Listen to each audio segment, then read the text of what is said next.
Imagine stepping outside your cabin at dawn and seeing a black bear ambling through your yard, or hiking in the mountains and rounding a bend to find a grizzly with cubs just 30 feet away. For many of us, these encounters stir awe, but they can also spark fear. As human communities expand into wild habitats, and as bear populations recover in many regions, human-bear conflicts are on the rise. But here's the good news: most conflicts are preventable.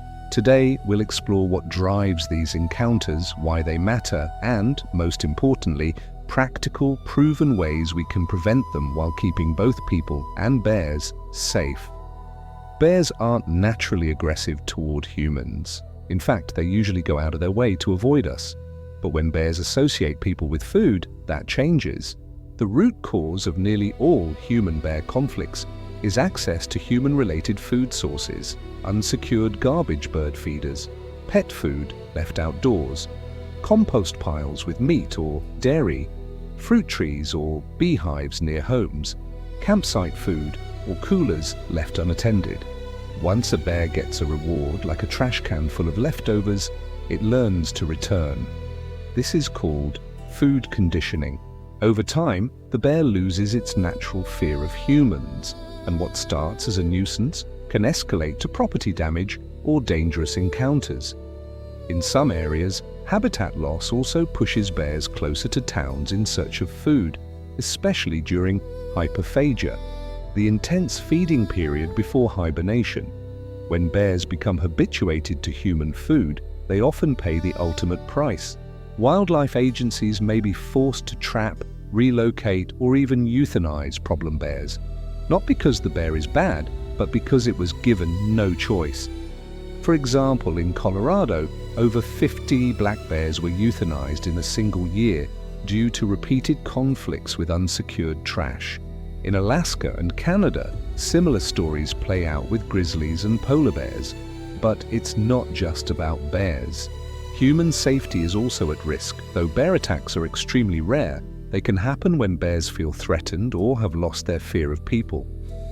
Prevention isn't just compassionate, it's practical, cost-effective, and saves lives on both sides. The good news? We have simple, effective tools to prevent conflicts. Let's break them down by setting 1. In residential areas. Use bear-resistant trash containers, certified by the Interagency Grizzly Bear Committee or similar bodies. Put trash out only on the morning of pickup, not the night before. Remove bird feeders during spring-fall, or use bear-proof poles. Pick ripe fruit from trees and clean up fallen fruit daily. Secure compost. Avoid meat, dairy, or oily foods. Use enclosed bins.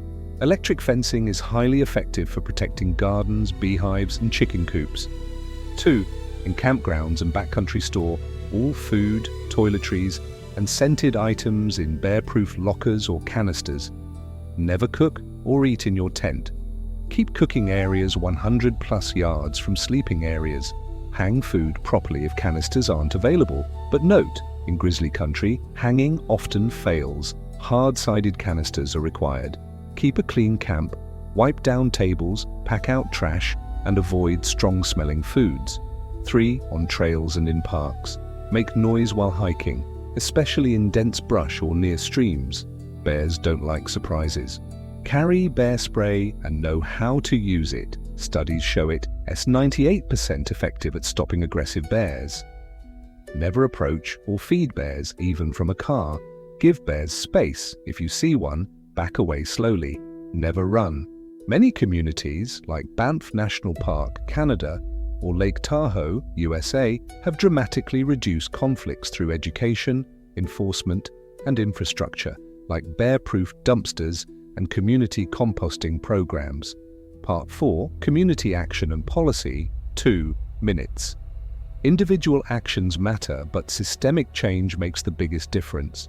Successful regions often have local ordinances requiring bear-resistant waste management, rapid response teams to haze bears away from neighborhoods before they become habituated, public education campaigns, e.g., a fed bear is a dead bear, partnerships between wildlife agencies, towns, and NGOs.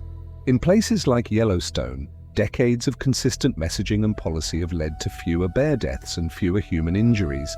Even as both populations grow, bears are not the problem. Our behavior is. But that also means we hold the solution. By securing attractants, respecting wildlife space, and supporting smart policies, we can coexist with bears in a way that honors their wild nature and protects our communities. Every time we lock our trash, carry bear spray, or teach a child not to feed wildlife, we're helping ensure that bears remain wild and alive for generations to come.